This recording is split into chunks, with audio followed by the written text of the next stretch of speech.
معنا الأخ أبو عبد الله من العراق. السلام عليكم يا شيخ. وعليكم السلام ورحمة الله. أحبك في الله يا شيخي. أحبك الله وبارك فيك وشكر لك وتقبل منك. بورك. لو سمحت يا شيخ.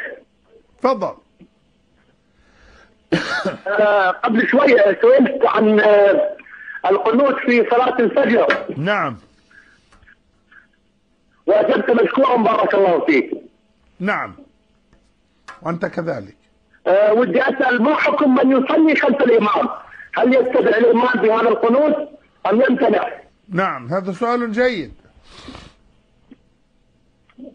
بارك الله فيك. وأنت كذلك. أخونا أبو عبد الله من العراق يسأل عمن ائتم بإمام يقنت في صلاة الفجر، ونحن أجبنا جوابا طبعا مختصرا أن القنوت في صلاة الفجر ليس من السنة، وأنه قال به بعض الشافعية لكن أنكره بعض المحققين من الشافعية. ذكرت أبا العباس بن سريج، وأقول حتى الحافظ بن حجر العسقلاني في كتاب الدراية أيضا ألمح إلى إنكار ذلك وعدم سنته.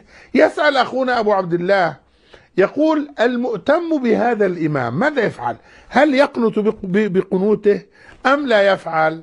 الحقيقة هنالك جواب لشيخنا الشيخ الألباني في مثل هذا السؤال أقوله ثم أذكر يعني معذرة الرأي الشخصي مستعيذا بالله من شر نفسي وسيئات عملي.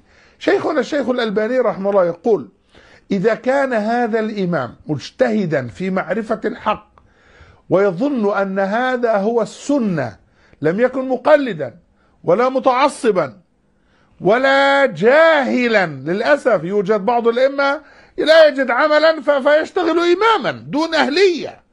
فإذا وجد من الأئمة من هو على هذه الحال من الثقة ولو أنه رأى خلاف هذا الرأي، نحن لا نشدد النكير، فحينئذ يتبع.